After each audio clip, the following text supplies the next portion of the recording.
Joshua chapter 4. When the whole nation was finally across, God spoke to Joshua. Select 12 men from the people, a man from each tribe, and tell them, from right here, the middle of the Jordan, where the feet of the priests are standing firm, take 12 stones, carry them across with you, and set them down in the place where you camp tonight. Joshua called out the 12 men whom he selected from the people of Israel, one man from each tribe. Joshua directed them, cross to the middle of the Jordan and take your place in front of the chest of God, your God. Each of you heft a stone to your shoulder, a stone for each of the tribes of the people of Israel, so that you'll have something later to mark the occasion. When your children ask you, what are these stones to you? You'll say, the flow of the Jordan was stopped in front of the chest of the covenant of God as it crossed the Jordan, stopped in its tracks. These stones are a permanent memorial for the people of Israel.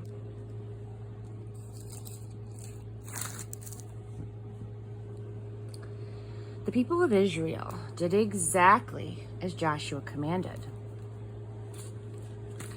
They took 12 stones from the middle of the Jordan, a stone for each of the 12 tribes, just as God had instructed Joshua. They carried them across with them to the camp, and they set them down there. Joshua set up the 12 stones taken from the middle of the Jordan that had marked the place where the priests who carried the chest of the covenant had stood. They're still there today. The priests carrying the chest continued standing in the middle of the Jordan until everything that God had instructed Joshua to tell the people to do was done, confirming what Moses had instructed Joshua. The people crossed. No one dawdled. When the crossing of all the people was complete, they watched as the chest of the covenant and the priests crossed over.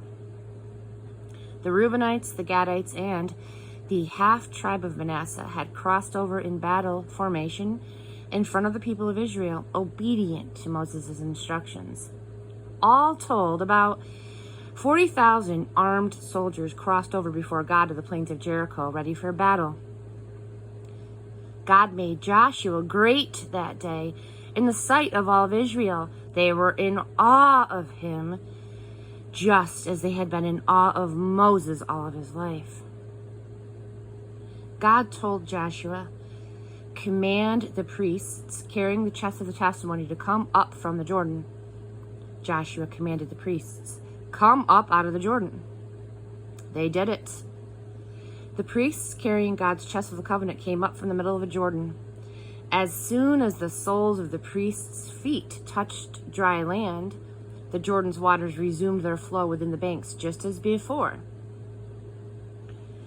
The people came up out of the Jordan on the 10th day of the first month. They set up camp at the Gilgal, or the circle, to the east of Jericho. Joshua erected a monument at the Gilgal, using the 12 stones that they had taken up from the Jordan. And then he told the people of Israel, in the days to come, when your children ask their fathers, what are these stones doing here? Tell your children this. Israel crossed over this Jordan on dry ground.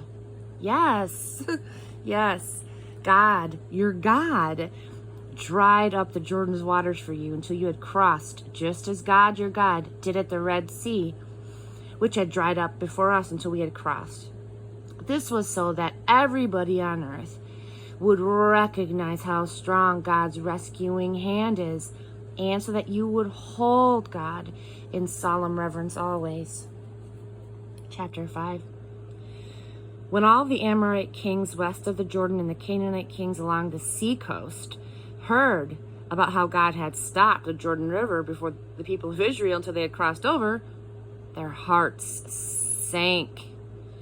The courage drained out of them, and just thinking about the people of Israel.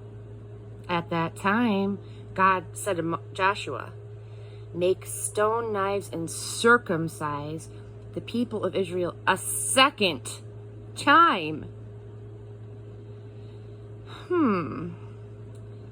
So Joshua made stone knives and circumcised the people of Israel at Foreskins Hill. Of course. This is why Joshua conducted the circumcision.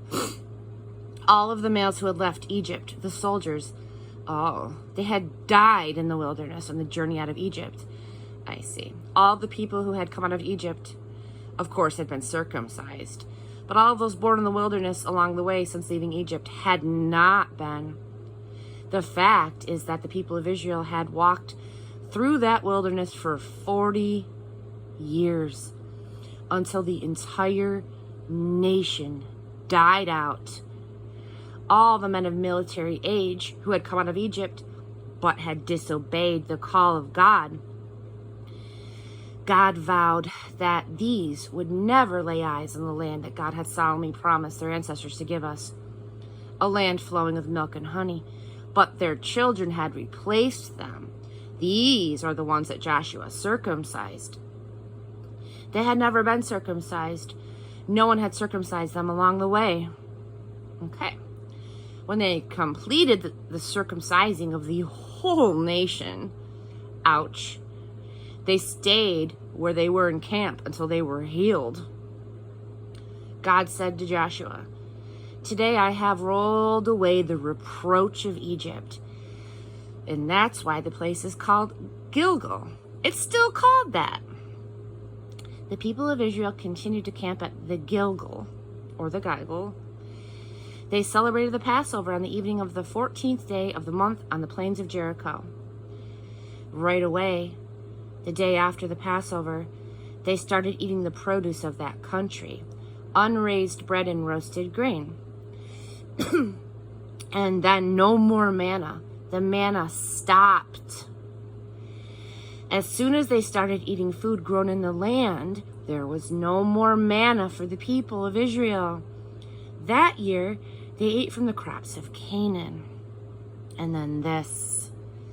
While Joshua was there near Jericho, he looked up and saw right in front of him a man standing, holding his drawn sword. Joshua stepped up to him and said, "Whose side are you on? Ours or our enemies?" He said, "Neither. I am a commander of God's army. I've just arrived."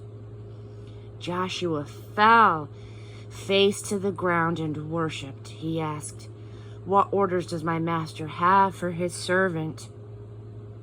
God's army commander ordered Joshua, "Take your sandals off of your feet.